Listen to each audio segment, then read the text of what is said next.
What is up, everyone? Welcome back to the Buckle Bomb, coming at you every Thursday with me, Primo Campos, my co-host, Caleb Cruz. with We got our guest here today, the AAPW champion himself. Oh yeah, slow it down for him. Yeah, just go ahead and slow it down. AAPW. You forgot America's champion, though. I mean, That's okay. it's kind of a big deal. Let me get my announcer voice on. Your AAPW America's champion. Introduce yourself for us, sir. Let me turn him down. This is El Rayo. Rayo. There we go. Should I put it? What is Alberto Del Rio's answer? What was his name again? Yeah, Rayo. no, No Ricardo-ness yeah, here. no Ricardo. Man, shout out to Ricardo. Whatever happened to him? He was actually in San Antonio. I heard he went back to Mexico to wrestle. He wrestled? He wrestled? Yeah, he was he's a wrestler. A Yo. very, very good wrestler. What? And then he was just an announcer, like a chauffeur. Really? Classic Yes. WWE for you. Jeez. Yeah, Alberto. he actually did a seminar here. Are you at serious? AAPW. Yeah, I didn't attend the seminar, but Oh. apparently he's very, very good in the ring. And I've seen a couple matches, so I heard it was a very good seminar. I had no idea he wrestled. There's a lot of talent out there that sadly we'll never see, we'll never know about. But thankfully we get to know a lot of great talents here at AAPW. So what's it feel like to still be America's champion after our most recent show on August 21st? Wow. I guess it always feels good, right? You walk around with this heavy belt that's way too big for your body, right? I mean, it's a great feeling. It's been fun. I'm the first champion, the longest champion, the youngest champion, the oldest champion. So, I mean, what more could I ask for? Probably not a chair shot, because do you remember what happened last show? You got cracked. Yeah, I actually didn't. I had to watch it back a couple of times.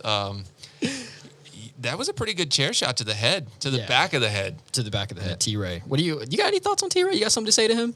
Man, honestly, when I came into the business, T-Ray is somebody I looked up to. I have no idea what happened to him recently, but now I just know that on the 12th I get to get in the ring with him, and I guess I'll just let my Muay Thai skills outrank his, I believe. Muay Thai. Ooh, where'd you learn that from? Where did that come from? Muay Thai. I trained Muay Thai and Brazilian Jiu-Jitsu for a while. Jesus, before I started wrestling. My goal was to become a MMA fighter. Jeez, how do you switch that path? How does that work? Ooh, man. If I could just give you a storyline or like a we got time. timeline of... Okay, We got so time. man, it's a crazy transition, like completely. I played semi-pro football out of college. And then I figured out, hey, I don't want to play football anymore. So I played professional beach volleyball all over the country. Huh? After I played beach volleyball all over the country, I started coaching. While I was coaching, I started training to fight. And then I came to wrestling.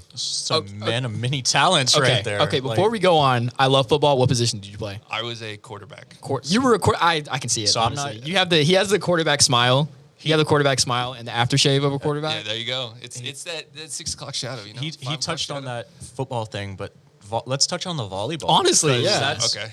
Like, I don't know many male volleyball players, and it's a really hard sport to break into. So how did, leaving volleyball transition into fighting and then wrestling? So volleyball, believe it or not, is a very expensive sport. So in Texas, there's not as many beach volleyball players that are at a high level in Texas. So I'd have to fly out to Florida or California and train with those guys over there, which was great. I loved it. I love being in California. I love being in Florida, but it just wasn't cost effective. And the amount of money I was winning on tournaments didn't outweigh the cost of spending to go train and stuff. So I had an opportunity to train with Tim Kennedy and a couple of local professional fighters here, which Tim Kennedy was in the UFC. And so I was like, man, I can't pass that up. So I started training with him and a guy named Scales, and it just kind of took off from there, Dude, that's so crazy. The whole beach volleyball thing. I'm not gonna get over that because I don't know anyone that plays professional beach volleyball. Had that been more cost effective, would you still be playing that? You think? I want to say yes, but honestly, now that I have a family, it probably would have stopped eventually. Being gone so long, I mean, it's a full weekend tournament, and with tournaments every weekend. I'd be away from my daughter way too much. Okay.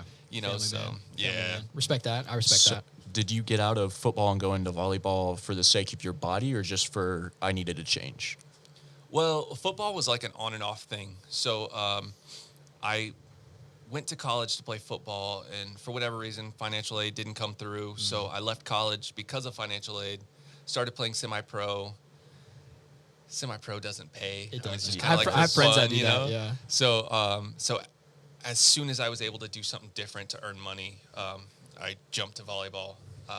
Right before wrestling, right after volleyball, I was actually playing semi-pro with a team in Austin, and they weren't paying. So I was like, you know what, I'm just gonna be done with all sports except for wrestling. Quick side note. For everyone who doesn't know, I'm from Amarillo, Texas. Did you play any Amarillo teams, semi-pro? The Amarillo Horned Frogs, I think is what they were called. Because my uncles played on that, and we came down to San Antonio once. No, we Amarillo wasn't in our league. No. We played in the Craftful League, so Okay. it was a lot of San Antonio teams, a lot of East Texas teams, some from Houston, Yeah. but none from Amarillo. Could you see any of those guys going like pro?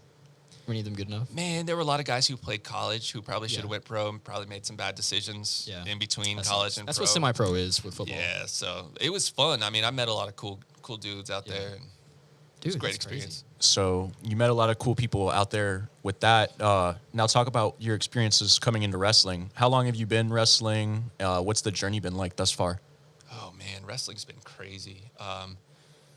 Just coming in from fighting, like I always thought, like not that this was going to be easier because I always knew wrestling was hard. I used to watch like behind the scenes with wrestling way back when I was younger, and I just saw how bad people would actually get beat up in the ring. And Tough Enough, I watched Tough Enough. Oh, yeah. Crazy, dude. And I'm like, man, like that's serious, you know. And it was more a challenge to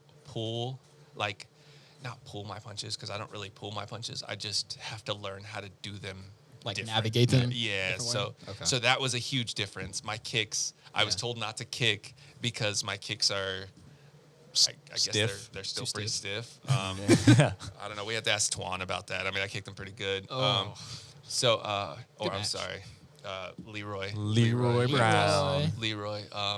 Yeah, so that was a change, but I mean, it was still very similar. You know, it's all kind of the same idea. You know, you got to win the match, and so I just use whatever I can to do that. But going back to my story about wrestling, came in. Wrestling knocked me off my feet as soon as I got in there, just with the amount of work that I had no idea these guys put into this. You know, the bumps suck when you start. I mean, They sound horrifying. everything sucks when you start. You know, you have to get your body used to it. And so that was a huge change. Yeah. Going home beat up, and my daughter's like, Dad, hold me, and I can't because I'm so beat up. My wife's like, hey, let's, go relax, cuddle and watch a movie, and I can't even cuddle with my wife. So I'm like, Get away from me, please. not tonight. Any touch hurts. Like Yeah. people don't realize the punishment you put your body through because wrestling's quote unquote fake. Which Yeah. We don't use that word around here. No, you can't. it's when you actually get around wrestling, you realize just how real it is, and especially too how real the people are, because you see one thing on screen, but the people that actually put the work in, very, very different than what you see out there. Yeah. It's a good metaphor for life. It's like obviously you want people to see the hard work, but it's like all of the hard work you don't see, that's what really matters. And that's basically what wrestling is, because you only see the flamboyant, the extravagant, the amazing stuff. But yeah, those bumps, I can tell you guys right now, watching these guys and girls train, those bumps are horrifying, dude. Like they sound like gunshots when they fall. It's crazy. Yeah, It's crazy. But It's painful. But to bring it back to your MMA and transition into wrestling, what made you make that change? Because was it the showmanship of wrestling, or what? Like what was that? I'd always dreamed to be a wrestler. Growing up, my favorite wrestler was Juventud. Oh, so I loved watching Juvi and Rey Mysterio, obviously. Of course. My grandmother, I've said this in previous podcasts, my grandmother would, after her novelas every day, I would see Octagon on Telemundo, and I was like, man, who's this guy? He's wearing a mask. Like, I want his mask. I want to watch him. And I saw, old wrestling matches with Octagon and Santos and Blue Demon. And so I was like, that's what I want to do. So after fighting, I ran into AAPW, their website, and I was like, this is my chance, you know? At that time, I was like, oh, this is going to be easy. I'm a fighter. This is going to be easy. I'll just sign up and I'll be set, you know? And man, was I wrong. But I mean, looking back at it now, like I wouldn't have changed it. You know, I'm in a great spot and I enjoyed doing it, you know? Yeah. I'll say Adam, last time he was on the podcast, he talked about a bunch of athletes that like came through and they took like one bump and they're like, nah, like I'm done. Have you seen a lot of that?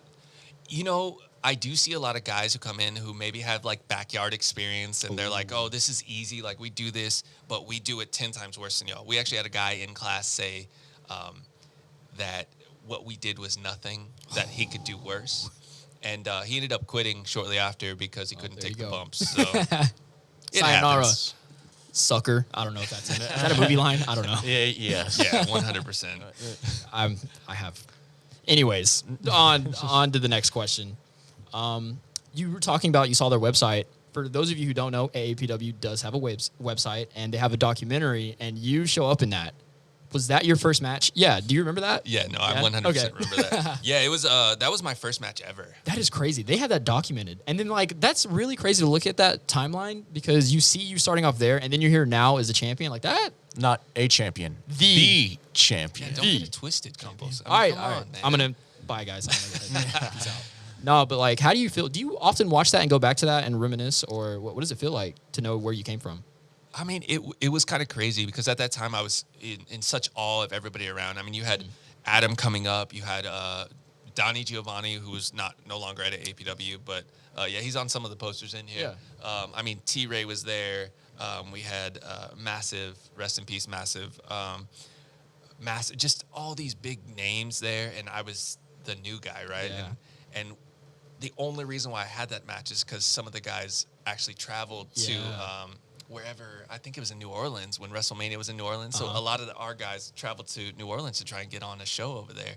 And so that was my opportunity, and I just had to make the most of it. And so I've been wrestling every show since then. So how do you feel about your first match? Man, you know, there are some matches that I have now that I look back at my first match and I'm like, my first match was better. Really? Like I have to be that guy again, you know, because you always want it more. And at that time, I could probably tell everybody that at that time I wanted it more at that time than I have in some matches. And it's like, okay, what was different between that El Rayo and El Rayo today? Yeah. And I have to find that. Like, okay, I want it more now. I didn't want it more then. You don't want to feel too elevated. You got to keep grounded. Yes, That's what keeps motivation going. Do you think that helped you too with your training, wanting it more back then? Just that process of pushing through all the bumps, everything. Did that help you at all become the wrestler you are today? I mean, yes. We had different trainers. So every trainer we have, like now we have Adam and Steve-O. We had Steve-O back then, but we had Donnie. We had some other guys here as well. And every trainer that I have, it's my job to learn everything I can. Like everything I can pick up from that guy to take it and run with it because that's always going to make me a better worker. So, you know, started in the beginning. You had to have inspiration from somewhere. You mentioned, you know, Telemundo, Octagon. Were there any other wrestlers that you take direct influence from now?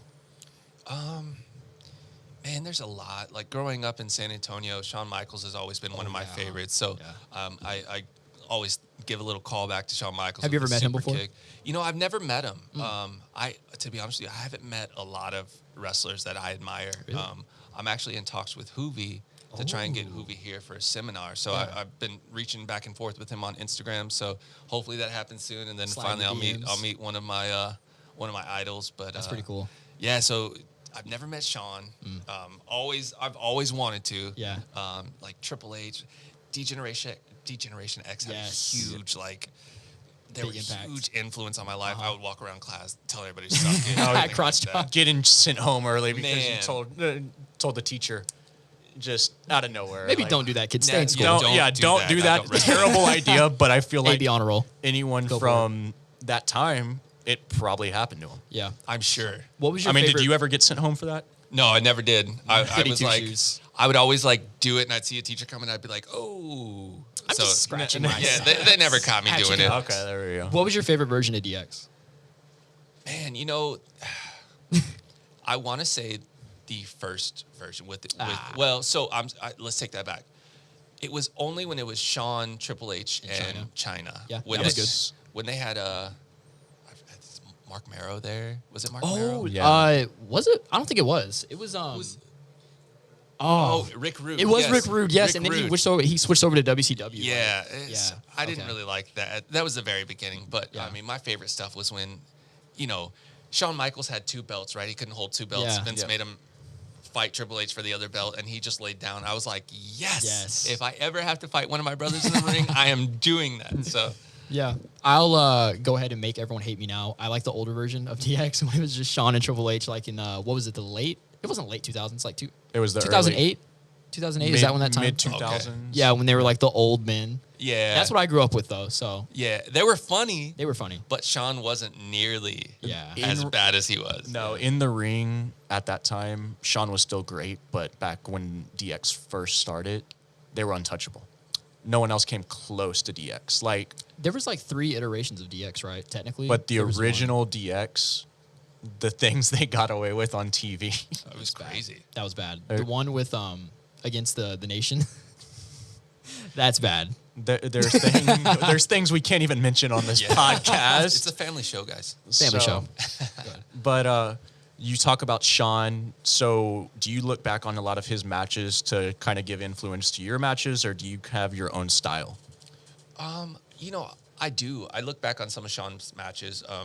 I like the way he sells. I like the way he works. I like his comeback. His best comeback in the business, in my opinion. Like of all you know- time. I think so. The kip up. It- Yeah, it's- Kip Up. And I've done that once. But I also watch a lot of Hoovy. I watch. I'm nowhere as good as this guy, but I watch Will Ospreay. Oh. I watch the Young Bucks. I mean, I watch as many people as I can, just because I wanna make it my style, right? Like, take bits and pieces of everybody I'm watching and just make it my own. So people can't say, oh, he watched the Young Bucks last Yeah. night. He's doing the exact same thing, Young Bucks, or Yeah. Will Ospreay. Like, that guy's crazy. How do you feel about the current generation of wrestling? Because you're mentioning a lot of the newer generation. How do you feel about the 80s style of wrestling versus the now? A lot of high spots, a lot of crazy stuff going on. Yeah, so I mean, that's a good question because I love to see Will Ospreay do all those crazy flips, Yeah. right? I love to see, Pac do all his crazy stuff. But like, I don't know that I will ever be able to do a lot of that stuff. So Yeah. it's kind of like, I was listening to a podcast of Ricky Starks on AEW. Like, Yeah. I feel like I'm athletic and I feel like I can do a lot of the flips and stuff like that, but I don't know that I want to. I would rather get my fighting style over and Yeah. maybe do a couple of flips and, little things rather than having everybody pop over flip, Yeah. flip. You know what I mean? I'll say the flips are good for in the moment, but big storytelling wise, I think strikes and the whole ground and pound, I think that's really what gets it going. That's what we basically do at AAPW. I mean, that's basically what's taught is just meat and potatoes. Yep. Get down and dirty. Your get basics. The basics. The most Yeah. important things in all of wrestling. Yeah. Yep. But do you take any influence outside of wrestling? Is there someone in like entertainment that you probably take from? I mean, Conor McGregor, Ooh. I love his, just how he holds himself. persona? Yeah, his Yeah. persona is awesome. I mean, he's such a cocky dude. It's Yeah. untouchable charisma. Yeah, I mean, it's if I could get a little bit more of that, like, man, I feel like my promos would be on point. I was gonna say your right? promos. I can see a little bit of Connor in it. The way you talk to people, I can see a Yeah. little bit of it. It's I take from him. Yeah. I loved his promos against Floyd Mayweather. Those were, I was like, those were crazy. I want that right there. So Israel Adesanya. I don't know if you follow UFC that much. He's kind of a new guy, style bender. That dude is like an internet kid, like to the max, like a troll. Yeah. But he cuts a good promo too. Like he knows how to talk you into like being angry. Yeah, He has a yeah, fight yeah. against Paulo Costa coming up soon. If you guys watch UFC. Oh, yeah. Yeah, dude. If you want to like look at good promos, Israel Adesanya, that dude's good. isn't he? He's kind of like Silva, right? He's like he's a mix of like Silva and Anderson. Okay. But I'd say he's leaning probably more towards Silva because he's a striker more than Yeah, yeah, yeah. a ground and pound guy like John Jones. But yeah, Israel Adesanya, good man to look up. But yeah, do you take any other influence other than Connor? Oh man. I don't know. That's you kind of putting me on the spot, man. Like I haven't really thought about that. Like I mentioned this last time on the podcast. I love video games, so I know I could take something from video games. Yeah. Is there something a video game you can probably take from, or you have taken from? Man, I'm kind of boring with video games. Yeah. Like I play Madden and 2K. So I really can't. Are you take good anything. though? Are you good at Madden 2K? Well, I was a 98 overall on Madden 20. Shoot. 2K, I'm okay. Slight flex. There was a Yeah, slight yeah. flex. I mean, You ain't gonna lock me down. But he has Right. a kid though. Like yeah, I That's you got a true. family man. You can't All right, you family can't man. expect the family man to be balling out on. Can your kid beat you though? No. She tries. I You give have her to the beat them controller down. that's not on, right? You got to humble him. That's that. You give him the controller that's not turned on. Yeah. She's like, mine doesn't have a light on, Dad. Like You're it's playing. not on. It's I'm like, working. "Oh, I promise. And not So working. she's a Spider-Man Lego, or I guess superheroes Lego player. Okay. So she's Cool. She's Hey, all about respect. A gamer's a gamer. that. Man, you know. Hey, so let's touch a little too on the family. What's it like? How old's your daughter, first off, and then what's it like to being a wrestler in the business right now, especially, then having a family to take care of as well? My daughter is she's a little over 3. She was born just before I started wrestling, so she's kind of grown up with it. My wife doesn't like it as much, but my daughter loves it. I mean, every time she sees my masks, she's like, "Daddy, El Rayo, Daddy," and she runs around the house saying "Lucha, Lucha, Lucha," man. or "Let's go Rayo." That's so it's awesome, man. I mean, I absolutely love it, and I think when she's a little bit older, I'm gonna get a mask made for her, and Ooh, I think you she would let her like wrestle? that. No, No. No. no, No. no. I mean, I think she's gonna be very athletic, and I think she would be an amazing wrestler, but I want her to be able to decide what she wants to do. That's you know, good. Yeah. if she asks me to wrestle, I will. You won't be opposed to it, or I won't be opposed to it. I mean, Okay. my wife and I have already discussed, like, she's going to do whatever she wants to do, That's whether good. that's a ballerina dancer or a wrestler, or if she doesn't want to play sports at all. I mean, it's her choice. And That's nice. I'm 22. What do I know? I don't know anything about kids. I mean, Change their diaper. That's I don't know. that's the best parenting decision you can make, though, is just not forcing things on your kids. Oh, yeah. But knowing that she loves it so much, does that help you in any of your matches, knowing, like, oh, I got to show out for my kid back home? It makes me nervous in some matches, just because I can hear her. Like, when you train so much, you kind of learn people's voices, right? And so I live with my daughter, and so I'll be in a match, and I'll hear her say, "No, Daddy, get up, Daddy, Oh, fight him my back," you know. gosh. And so that's the toughest part in a match, when I hear my daughter, and I'm like, okay, like I gotta get up, I gotta do something, right? So yeah, that. Hopefully, I answered your question. Oh, properly, but- absolutely. BRB. I'm gonna go cry real quick. My God. That is. Do you feel like you have a timetable on wrestling since you do have a kid? To make it deep. I don't want to put a timetable on myself. Okay, that's good. My whole thing is, before my daughter, I have kind of given up on a lot of things in my life. Professional volleyball, I kind of gave up on because of the money. Football, I kind of stopped trying with financial aid. So I was like, my college dream's over.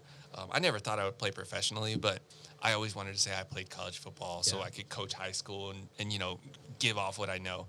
But for wrestling, I don't want to put a timetable on it. I mean, there's guys who are wrestling right now who are over 50, and it's like, even though my daughter's here, she loves it so much. I think she would hate if I quit, just because she wouldn't see Rayo anymore, so. What's it like, too, just having a character that's really completely different from yourself? Like being able to separate those personas? I don't think it's different from myself, honestly. I think El Rayo is me turned up. That's when it should be the best. Yeah. So I mean, it's me though. I'm just crazy. You can ask any of my brothers. My little brothers are Johnny Cruz, who is no longer in the business, and Insane. So you can ask them. I'm crazy all the time. I did not know that. I have a very blank face right now because I did not know that. Are you serious? Yeah, wrestling brothers. Wrestling but brothers. Okay. We kind of. I'm a loser. So no, you're not a loser. He is. Don't. I'm a- Well, yeah, all right. but I mean, I didn't say it. But okay. I'm going to bring it up every single week because I love it so darn much. Oh, my God. Caleb already knows. Ring attire. Where do you pull your inspiration from? I love ring attire, Caleb. You can't get mad at me for that. I love ring attire. Everyone loves ring attire. Where do you pull it from? I think he said he was checking me out. I think that's what he said. Well, hey, you got good forearms. I can appreciate good forearms. Guys. Man, honestly, it's a lot of Rey Mysterio, Psychosis, Juventud. It's just colors, man. Like, I feel like if my gear pops, it's something added to El Rayo, you know. So, the most recent gear I got literally days before the show. It was the bright orange. It was super nice. Oh yeah. So that was the first. That was a new mask, new everything. Everything was brand new right before the show. So, how do you come up with the design for the mask? How does that go? Honestly, I got a guy in Mexico. His name is Rexiel Knight. He's in Mexico, and I told him my first mask was a mix between Sexy Star and Juventud, like and Rey Mysterio, right? Like I had lightning bolts coming down, like Rey Mysterio's eagles or falcons. Yeah. And then I had the Sexy Star eye piece, and he called me out. He was like, "Dude, your mask looks like a mix between Sexy Star and Rey Mysterio." And I was like, "Bro, that's kind of what it is, right?" Like I took the star away and put a cross like Hoovy, and he was like, "Nah, we're gonna change that up." And I'm like, "Deal, man. I don't want to be."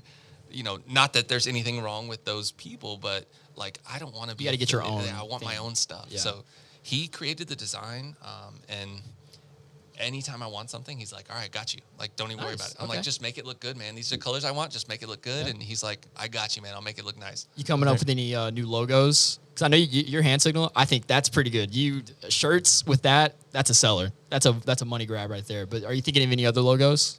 Nothing yet. I do have the R, and I haven't really done much with the R. But Rax is working on some pretty cool stuff. Hopefully, I'll have it soon. Okay. He's really like he's almost more excited than I am every time I reach out to him for more gear. He's like, "Yeah, man, I got you. Awesome. So that's awesome. So I'm excited. I know there's going to be some keychains coming up with the R, and we're probably going to put it on some shirts and stuff. So, dude. So to hear more too about what we're talking about, go to the official AAPW Twitch page. You can watch our most recent show from August 21st. And as well, we have another show coming up next week on September 12th. Cheap plug. Saturday night. Yeah, of course, got to cheap plug it. But as well, you can check out our Facebook at America's Academy of Pro Wrestling. He messed up. Get him out. Get out. Everyone. But we're based in Austin, Texas. Check us out, everybody. Let us know what you think. And El Rayo has a big championship match coming up against T-Ray.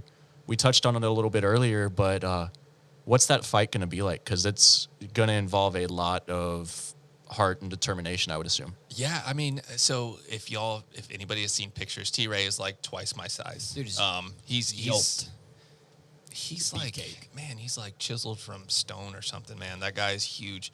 No, it's probably gonna be like one of the biggest fights of my life. I mean, he hits hard, he kicks hard. Yes. He trained, I believe he trained Muay Thai and Brazilian Jiu-Jitsu as well. So I kind of can tell you that it's gonna be like sounds like a legit MMA fight. I feel. I mean, That's scary.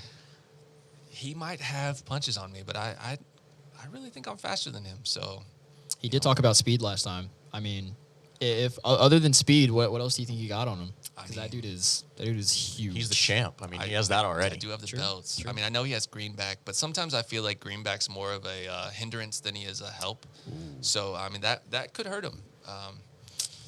I will say, like, my kicks to his face might be the thing that puts him down, though. Yeah. Are you worried about greenback at all in this match?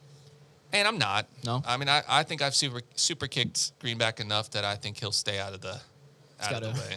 Got a footprint on his cheek. Yeah, I think it's permanent. It's more like a tattoo. Oh, you hear that, greenback? So before that interference by T-Ray, you had a fantastic match with Leroy Brown. Oh, thank you, sir. How do you feel about Leroy Brown coming up so quickly, being so good in the ring already? Man, Leroy Brown is one of the hottest rookies that we have right now. I mean, this guy, he has not been training for that long. I think he's been maybe almost a year. he's been training, and just to see where he's come in just that little amount of time. This guy's going to be huge in Texas indie scene.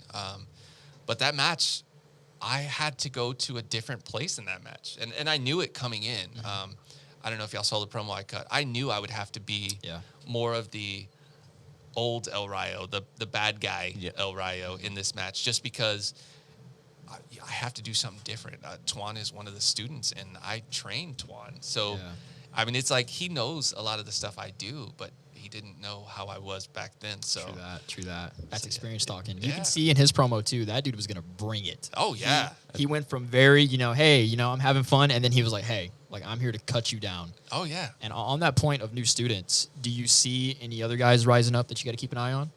Not to look past T-Ray. I mean, let's be real. Not to look past T-Ray, but... Who? True that. Oh, True that. True that. But I got you. But yeah, after that, I mean, are there any other people you see rising up, trying to come for you, trying to come for your spot?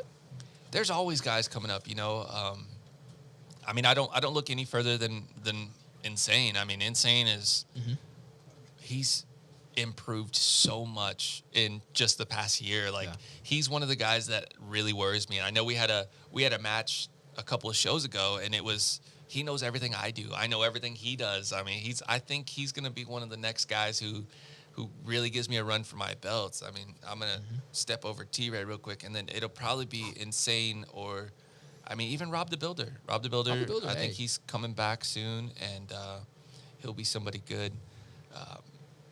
We just have a lot of good guys here, man. So I mean, there's a lot of talent being built here. I mean, this is the place to come. I mean, look at all the talent that AAPW has put out just for other promotions. There's countless names, and I'm not going to name drop everybody because there's no need to.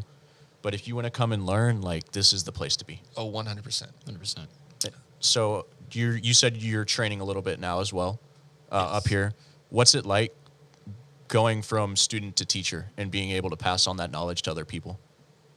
I mean, it's different, right? Because I'm not a full teacher. Like, I will never call myself a full teacher. Like, I help where I can, but I'm so young in this sport, in this business, that I can't teach you everything you need to know because I haven't learned everything, right? And it's just staying grounded, honestly. I'm happy to help whoever wants my help. If there's something little I can help with, I happily will. But if it's something bigger, I will always... here's what I would do, but, go ask Steve-O or go ask Adam, or even like when Ricky's here, go ask Ricky, anything like that. Like I don't want to be that guy. Oh yeah, I'm a teacher now, right? I've only been in this business for 3 years. Who am I, right? Like, sure. That's very humble of you though. I mean, you look pretty good in there. Thank you. If you had to pick a style that you really like right now, I know this is totally off the cuff, but I mean, you got the lucha look right now. If there's any style you could nail down right now, what would it be? Man, like in-ring style. Yeah, so although I look like a luchador, I have not trained enough lucha. Really? Yeah, so everything I do in the ring is based off of what I learned from a few luchadors that I've done seminars with, but or Insane. Insane's trained lucha libre way longer than me. So I've learned from Insane or his brother, the Panda, and just little stuff I could pick up here and there. But a lot of the stuff I have is catch as can. Ooh, so okay. it's just American style wrestling. And so if I could pick one, it would be lucha libre. Lucha? Yeah. Oh, for sure. I like the Japan style. It's pretty hard hitting, a little dramatic, I feel. So one thing I'll say to that is lucha libre and Japan are not as different as they seem. Really? It's school me. From everything I've heard from wrestlers who have been to Japan and to Mexico, it is an easier transition to go from Japan to Mexico or Mexico to Japan than it is from America to Mexico or America to Japan. Yeah, they do expeditions a lot. Like New Japan is CMLL has the connection. You see a lot more connections between foreign companies than you do between America and other places. SMH, pick it up, America. How dare you? Right? Right? How different would the world be if everyone got along, wrestling-wise? Just in general. But yeah, I mean... we are the world. But we are going to start closing up here. So before we go, we're going to hit you with a little bit of quick 3-minute questions here. Deal. Give us the best answers you can. Got it. They're going to be rapid fire speed, so just be ready for a lot of questions at once. Oh boy! All right, start it off. If you could wrestle anyone right now in your promotion, who is it? Go. Ricky Starks. Ricky Starks, and why? It's just been a dream match ever since I started coming here. Ricky Starks was here, and now he's on to bigger and better things, and it's something that it's kind of like a test for myself. See where I'm at. Not that I ever think I'm better than him, but just to see where I'm at compared to him. How do you feel like your styles meld together? How would that match go? I think we both are athletic. He said in a podcast he wasn't athletic, but he's extremely athletic. I think we're both athletic, but I think we both like the old school style. Like yes, we like to strikes, we like to kick, big moves, and we won't do a lot of flips, but we'll fight. True. That's what I like. Who's your favorite current women's wrestler in the world? That's tough. Like I don't really watch women's wrestling. Not because I don't like wrestling, but because like growing up, it wasn't big. It wasn't, and now it's getting bigger, and I think that's awesome. I think women wrestling needs to grow and to stay big, but I can't really pick one. So then, favorite current wrestling promotion to like pick things up from? Man, I'm a mark, so AEW. Hey, that's all good. We're all marks here, baby. I mean, no shame in that at all. Like, does that contribute though to wanting to learn more as being a mark? Does it help you learn more? Oh, absolutely. I mean, being in the business and loving the sport as much as I do, I don't see why it wouldn't help. You know what I mean? Like, it just makes me want to do things that I see, and although some of the flips I can't do, like, it's inspiring. Like, let's try. Yeah. Oh yeah. Who has the best hair in the business right now? Best hair in the business, man. I was gonna say Sean, but they showed the picture of the back of his head and he's balding. So, man, I don't know. That's a good question. Hangman. Oh, he got some nice curly little. He got flowy. the locks, man, the golden locks. A horse mane, if you may. There you go. Oh my god. Ayo. So you talk about those crazy bumps. Have you landed on your head before? I did. Yes, it was Joe DeMero gave me a power bomb, and I landed on the back of my head. And I didn't remember the match, but apparently I finished the match perfectly somehow. I messed up in the match, and that was a match that Ricky agented, and he was like, "You messed this up, and I'm like, I'm sitting down, and I'm like, we're next, right? Like, and my arms are sweating, but I'm cold, and I'm like, wait a minute, Ricky, we already had the match. He immediately like opened my eyelids, and he's like, oh yeah, you got a concussion. Hold on. How many concussions have you had from wrestling? I think just one. Just one? Oh, that's pretty good. Maybe two with that chair shot to the back of my head. I'm gonna get T-Ray back. T-Ray, you gotta get him back. Oh yeah, do it for me. The small guys out here. Man, I'm gonna do it for everyone. All right. Another one. Bring it back to ring attire. Caleb, I know you love me for asking this question. Who has the best ring attire in the business right now? Right now, I mean, you can't pass on Rey Mysterio. True. That dude kills it. Oh yeah, that dude's been doing it for years. All the time. How do you feel about Seth Rollins mocking Rey Mysterio's ring gear? Would you call it a mock though? I mean, it was a mock. Yeah. Yeah. I don't know. I mean, I think Seth Rollins wishes he could be on the same level as Rey Mysterio. That's why he's doing that. So fair point. We hate you, Seth. JK, right? You're good. No, he's the Messiah. Can't hate on the Messiah. What's a king to a god? God to a king. Shout out Kanye. Top 5 wrestlers in the world right now for you. Top 5 wrestlers in the world. Kenny Omega. Thank you. Man, there's a lot of them. Kenny Omega, Will Ospreay. Oh yeah. John Moxley. Mm-hmm. I think Evil is very good. And I also like Tama-Tonga, sorry. Super underrated too. Just oh, yeah. A lot of people sleep on the tag team wrestlers in New Japan just because they don't see them enough. Yeah. So Tama is 3K. Great. He is, dude. Yeah, him and Tonga Loa. Yeah, Tonga Loa is. I got to watch them live whenever they came to the Dallas G1 show. Oh yeah. Them versus Roppongi 3K. It was the first match on the card, but that was a killer match. Roppongi 3K, I feel like doesn't get a lot of. They don't get a lot of love because of the original Roppongi name. But they're good though. There's a lot of talent out there in the world. We have a lot of talent here at AAPW. Cheap plug. But thank you for joining us today, answering all of our questions. Of course, guys. Thanks for having me. Oh yeah, best of luck versus T-Ray. We will see you guys back here next week. Peace. Peace. Later, guys. Later, guys.